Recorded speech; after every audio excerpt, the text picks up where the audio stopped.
Hey, it's Jeff Sanders, and on the 5 a.m. Miracle podcast this week, I'm going to try something I have actually never done before on this show. And it's going to be, well, if it works out the way that I think it can, this is going to be an episode of public therapy. I've discussed before on this podcast how I've used podcasting for years as a public journal. It's been a way for me to get things off my chest, to vent about things I'm angry about, or just discuss things I'm super enthusiastic about or really excited about in my life. And this episode is going to be the pinnacle of all of those kind of self-soothing activities where I get things out of my head and not necessarily onto paper like I usually discuss on this show, but in this case, out of my head and into your ears. There has been a strategy that I have relied on for many, many years now, which is simply the act of trying to figure out what I'm mad about, what I'm frustrated with, what I'm struggling with, and in the best possible way, get whatever that is out of me. Because it's in me somewhere. It's in you somewhere right now. Whatever you're experiencing, whatever major problem you're trying to solve or series of problems, plural, you're trying to solve, you're going to find yourself in a position where things get stuck. And I don't mean stuck in the sense of like, I'm not sure what to do next. Oh, that's part of it. It's more so stuck in the sense of you are going to run round and round inside your own mind with a problem until you find a way to gain the clarity you need for your next action. David Allen, in his book, Getting Things Done, talks about the strategy of simply getting things out of your head and onto paper. You write them down. Michael Hyatt has a similar discussion point of using your pen to write your thoughts out and your problems disappear. He's a really poetic way of saying that. But essentially, it's this very simple concept of trying to figure out what you're thinking about. And you might think, well, I know what I'm thinking about, Jeff. Why does writing things down help? Why would saying things out loud help? Why would talking to a therapist help? Why would talking to your spouse be helpful? Why would telling a friend about what's going on with your day be helpful? Well, most of us do this all the time. We find someone to vent to. We find someone to share things with. We find someone, a person usually, who's going to listen to us, at least hopefully they're listening to us, so that we feel like we're not alone in the thing we're going through, right? That we're not struggling through whatever it is we're struggling through on an island by ourselves. Most of the time when I talk to my wife, Tessa, about a problem, I'm not asking for a solution from her. I'm not actually asking her for anything except to be a person who will stand there and take the brunt of me getting things off my chest. And then we walk away and I feel much better. I don't think she does, but I know that I do, and she does the exact same thing to me. And typically, the two of us will do this almost on a daily basis. So we have these things to share, life experiences, frustrations, questions, and the only way to feel emotionally better, to be able to move on to the next most important thing, is to share what that thing is. It makes it tangible. It makes it real. Digital things or mental things, things that exist in a world that is two-dimensional or too difficult to grab your hands on. It's too hard to actually hold. You want to be able to make something real and tangible, to make it three-dimensional. There's a strategy in business where if you're going to build a product, let's say make a new widget, write a book as a good example, you actually would want to have a visual representation, a model, if you will, of what this thing is you're going to be creating. Because when you give yourself the three-dimensional model, all of a sudden it feels real. It feels possible. It feels like there's a future. There's something here to shoot for. And so a good example of a book might be to design the cover, a nice visual image of what this thing can be. And then all of a sudden, you imagine, oh my gosh, this could become something that before has just been this weird, vague thought in my head. But now it is something. For me, goal achievement has always been this question of checking boxes, right? You make a list of here are all the steps in the process from A to Z, and you can go through the list one by one and do things. The goal behind all of that, though, is to get to the final step, right? To cross the finish line and to get to some sense of achievement. But if you can define that achievement up front, if you can be very clear about here's what it is I'm after, and that sense of clarity is visual, it's tangible, it's three-dimensional, it is real and possible, so much so that you don't have to wonder what it looks like. I'll give another example here. Recently, Tessa and I bought some new furniture for our living room. We had this very old chair and ottoman set that we bought years ago when our dog Benny was very young, and we bought this furniture to match Benny's fur color, like literally so his little pug fur would not stand out in our house. I mean, all of our furniture in our house is the color of Benny's fur. Sadly, Benny passed away a year ago, but his remains are still around in that sense that we still find his fur. We still have furniture that looks just like him. Now, so for this round of buying new furniture, we decided to buy something that wasn't quite Benny-centric because he's not here anymore, but we still bought things that are a similar color pattern. But in order for us to choose this furniture, we went to the furniture store. Like physically, Tessa and I are there, sitting in all these chairs, trying out all these ottomans, trying to figure out what here actually fits. Like, what are we trying to go for? Should we change things up and do something wild and crazy? Like, what is the end solution going to visually look like? And it was tough. We literally sat in dozens of different chairs.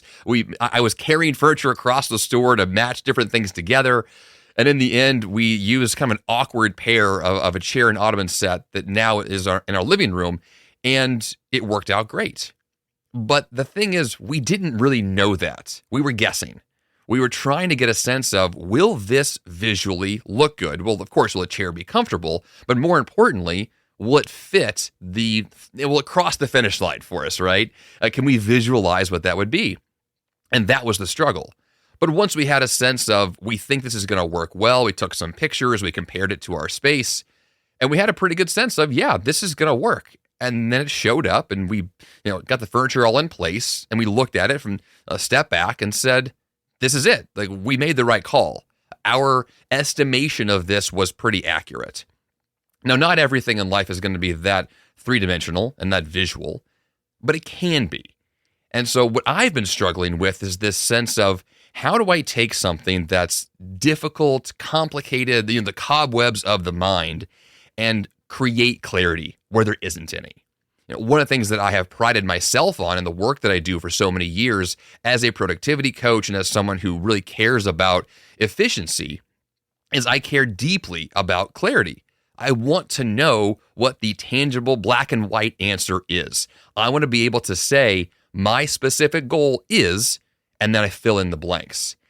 And if for some reason I can't have that clarity like I want to, it bugs me to death. Like, it irks me. I am not just a perfectionist, not just someone who likes details, but I'm someone who likes clarity to the degree that, I've used this example a million times, a marathon is a very specific distance. We're not just going to generically run for a long time. You're going to run 26 miles, 385 yards. That's the distance. Like, right down to the line. Like, that's what it is. And when your goals have that sense of clarity, when you know the finish line with that obviousness, well, then it's much more difficult to fail. It's easier to succeed because what you need is there.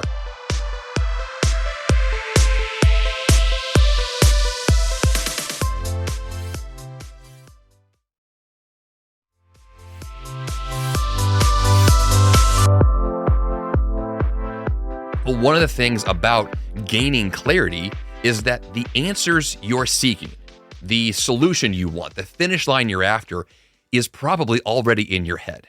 It's probably already there. The resources that you need to use, you probably already have access to. You just have to recognize that they're there and use what you have. You start where you are and you let those things flow. I'll give another good example. You may have noticed on the podcast recently that there's been some new artwork. I redesigned the podcast artwork for the 10-year anniversary back on July 1st of 2023. And I just recently, in the last week, had a smaller upgrade to it. So you'll notice a new 5 a.m. kind of vibe. It's a new logo that I paid a designer to create, and then I optimized and tweaked and put it all together. And the process for me to get that logo and even that new podcast album artwork together, man, it was tough. Like, it was like, once again, the visual element. What do I want? What am I trying to achieve? I had all these thoughts in my head about what I want. I could have, a nice sunrise. There could be something beautiful that represents my, the brand that I have, my personality. Like, what's this thing going to be? And I was trying to explain this to designers online and saying, well, I think I want this or that, but just kind of give me your thoughts. But of course, their thoughts are based on my very limited and very pathetic explanation of what I wanted. So what they gave me didn't match. But didn't match what? My bad explanation? Like, there has to be a sense of clarity from my part up front so that they can match that on their end, and then we come to a happy conclusion in the end. But that process was complex because I never truly knew what I was after until I saw it, which I think is a really interesting part of goal achievement in general, is that for a lot of us, a lot of the time, we don't know what we want until we see it.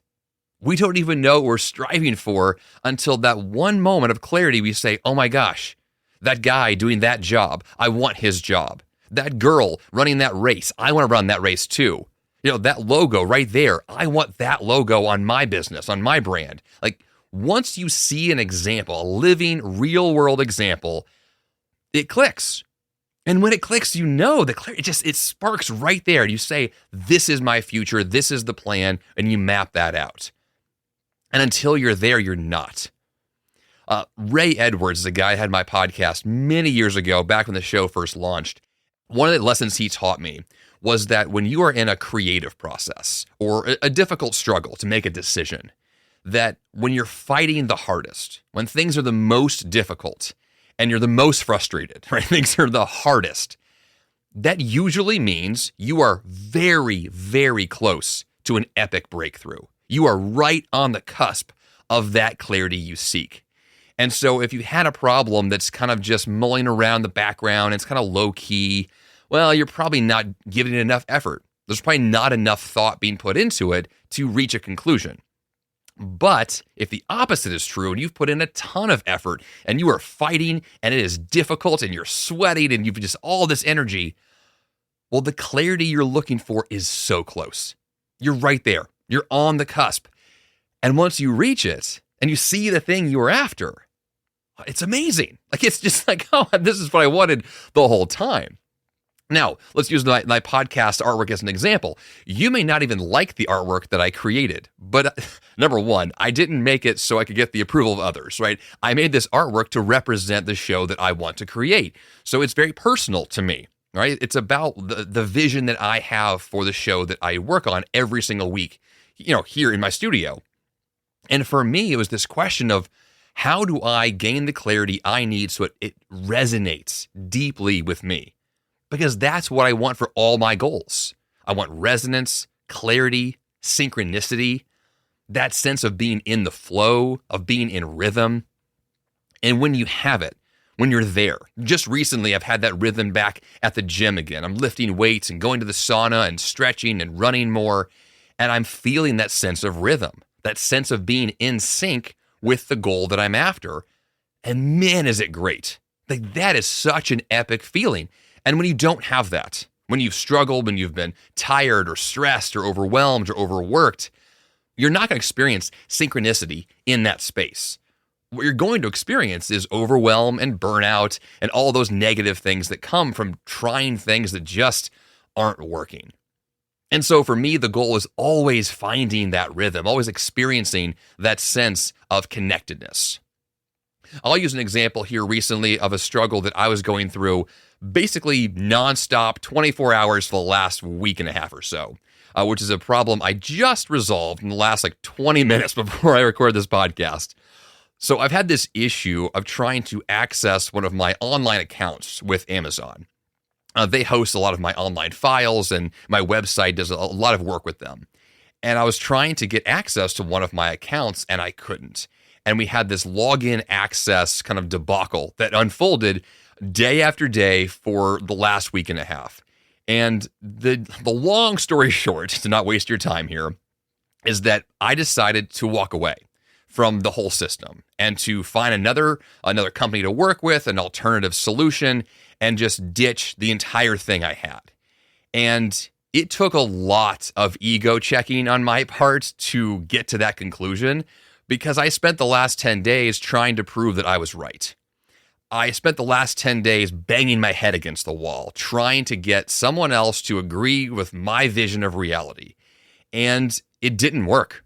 It absolutely failed at every turn. And I have a lot of rationale for what I think happened here, but it doesn't really matter. The point is that I was very aware that I did not have rhythm. There was no synchronicity. There was no jiving going on. I was just being angry, almost for the sake of being angry after a while. It was just simply a fight just to fight some more. And so I realized eventually, after some soul searching, that what I wanted from this process wasn't to be right. What I wanted was a solution that I could connect with emotionally, logically, long-term. A new game plan, a new vision for the future that could be better than what I was fighting so hard for. And that's one of the reasons why I've loved for years that quote from Albert Einstein, that in the middle of difficulty lies opportunity. And so I asked myself that question, Jeff, what is the opportunity in this fight? What is the brand new vision you might have? And in the shower last night, this is one of those like shower aha moments. I was in the shower and I yelled out to Tessa. I was like, Tessa, get some pen and paper, write this idea down. And I had her come in and notate an idea that I had because my waterproof notepad in the shower had recently disappeared. And so I didn't have my usual note-taking abilities. So I had her do it. It was great. She was very helpful. But it was one of those cases where I realized this thing I'm fighting for, this struggle, this online account login issue, whatever this thing is, as annoying as it is, what if there's a better solution? What if there's a more simplistic answer? What if there is an alternative solution I'm not considering that could get me into that connectedness I'm seeking, that could allow me to achieve the goal I want with an even better outcome? And when that's the question, it opens your mind a bit, right? It takes that problem out of your head, you put it onto paper, you write it down, you brainstorm, you get creative, you find alternative ways to reach the goal you're after, and you may even find a better solution. Very often that's the case for me, is that whatever I'm fighting through, whatever the struggle happens to be, if I'm fighting too hard, I used the example before, but when you're fighting, you're on the brink of a breakthrough. That's true. And my breakthrough in this case was to say, the fight is not worth it. The struggle is the wrong struggle. I don't want to spend my time arguing with people on the internet. Like, that's not the goal of my business. Like, I have other bigger plans. I've got a lot that I want to accomplish. So in that vein, I really had this epiphany that, choosing my battles matters greatly here. Knowing who to talk to and when and why, who to fight with, when and why, what the vision I'm actually seeking truly should be, as opposed to just what I've done before. And that was the lesson learned from this one as well, was that I was just simply trying to regain something I had, as opposed to asking the question, what if something newer and better is what I'm truly after? And now the system that I'm about to go build is going to be that. It's going to be bigger and better and bolder and spicier, let's say. It's going to be more of the me I've wanted it to be, which is a lot of fun.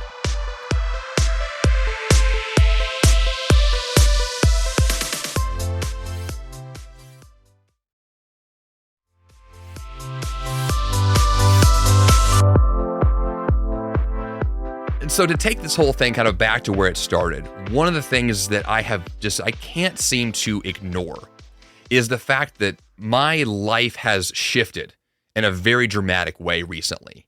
And I don't want to preemptively discuss this topic, mostly because I'm not sure where it's going yet. But the topic I discussed before in this podcast, which was my decision recently to let go of drinking alcohol in the evenings completely. I have had seasons in the past where I have decided to make very pivotal shifts in my healthy habits and my daily rhythms and exercise routines and all these great things. But one thing that's become very clear as a kind of underlying foundational shift that has taken place recently, and I mean, kind of why I got into this fight with Amazon online, I think in a lot of ways because I have recently very much shifted emotionally and physically into a new season. Whether I was aware of it or not, I'm definitely in one now. And that season truly began when I said a few weeks ago, I'm going to take a pause from alcohol. And when I do, I'm going to intentionally replace that habit with something very much the opposite of that.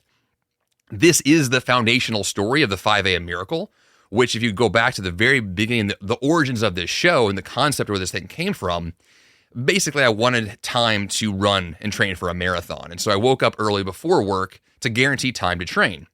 This shift of going to bed a little bit earlier and then waking up a little bit earlier to do something healthy or intelligent or productive, there's more to it than just simply a shift in your sleep schedule. There's more to it than this desire to wake up early at sunrise because some guy on the internet told you to.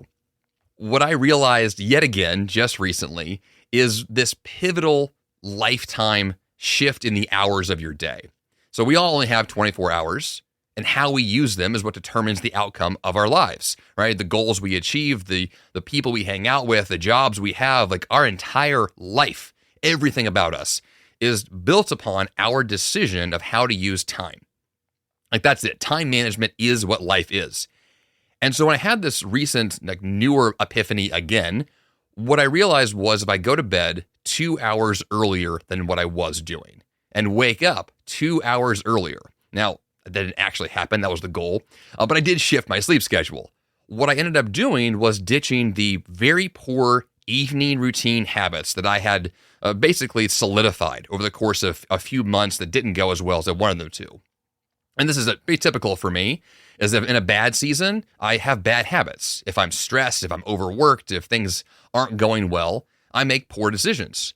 And so I decided to upend that by going to bed earlier, no alcohol at all, wake up earlier, and go work out. That's it. That was the shift. And I'm a different person today than I was 3 weeks ago when this process began. I don't know how long this is going to last. I've had seasons before where I've done this exact same thing. But the reasoning this time and the mental and emotional shift this time is so much more dramatic, so much more significant. I am so much more synchronized and in line with and in rhythm with this decision. And so I talk about goals you want to achieve, and I talk about these bigger epic life shifts. What I'm really talking about is finding your new normal, is getting in rhythm with the change, but not changing because someone told you to change or changing something because it sounds good on paper, but doing so because you fundamentally know you were dying for it. You need it at the core of who you are. And then when you do and you experience the benefits, light bulb moment, boom, like that's it. I'm in. That's what I wanted. And all of a sudden, it's a no-brainer. The shift was simple. The benefits are clear. The lifestyle is more energetic. I'm more tuned in, more alert, more mentally acute than I have been. I'm not sure mentally acute is the right term, but you know what I'm saying here? I'm much, much, much more alive than I was before. And no, this is not a speech about sobriety versus drinking, but I think it's more so a personal vetting of my life. It's an acknowledgement and a realization of I have made choices that have not added up to the me I want to be. And if I simply make a few better choices, the right ones, the pivotal ones, the ones that carry some weight, I can change my life overnight. My 5 a.m. miracle can exist again, and I can do so in a way that is dramatic and pivotal and just literally life-altering. Now, once again, I don't know how long this current season is going to last. My life definitely operates in seasons. My girls' daycare schedules dictate a lot of that, but ultimately, I'm looking for the shift that's going to bring me into a newer and better version of me. And so this episode is going live basically right around the 1st of August in 2023. My birthday is August 2nd. And so for me, as I turn 39 years old, I am very much thinking about turning 40 in a year. Like that's been on my mind for a while. And when you make a big decade shift like that, to leave my 30s, go into my 40s, I've got 1 year left right before this thing happens. And there is this sense of a ticking clock. There's definitely this sense of I can and should be better when I turn 40. I can and should do better at my own life. And so there's a lot of internal pressure I put on myself to do life better, to do business better, to be a better father, better husband, better homeowner, like all of these things that are a part of my life. You can write them down and describe my life in this way. But emotionally, I don't feel connected to those things. I feel very much behind the 8 ball, if you want to use that phrase of, I'm not on top of my life like I thought that I would be by this age. Right? It's not saying it's lifelong regret, but I think it's more so the acknowledgement that, man, I've got bigger things to do. I've got bigger goals to accomplish. I've got a grander vision that I want to bring to reality. And if something silly like my poor daily habits are going to stand in the way of that bigger vision, well, why would I do that to myself? Why would I not give myself the opportunity to be more in line with the me that I want to be? So that's where I'm at. That's where this season has shifted to. I think it is a profound one. I'm really excited to see what the output of all this change would be. You can see on the podcast artwork that the change is there. I've just recently changed the name of the company that I own and operate. It used to be called Jeff Sanders Productions. It is now called 5 a.m. Miracle Media. So that's part of this new vision. I will be describing a lot more of what 5 a.m. Miracle Media is going to be doing over the next few months and years in a future episode of this podcast. But until I get all my ducks in a row with that change, there's not a lot to say yet. But be excited because it's going to be great. I hope. Okay. This episode was different. I know this was not the norm, but I think that it's good to recognize when things have shifted and to allow yourself to be synchronized with that change, to let it flow, to not fight it, to flow downstream with the flow, let things be what they're supposed to be. So this episode, this podcast, this season of my life, this is a biggie. And I hope for you, you took something from this to say, you know what? I hear you, Jeff. I've got bad habits myself. I've got changes to make, bigger visions to bring to life. So let's go do that. Let's change some habits, change the trajectory of your life, pivot a few key things that can have a profound difference. The small hinges swing big doors. That's what this is. Find your small hinge. See what happens.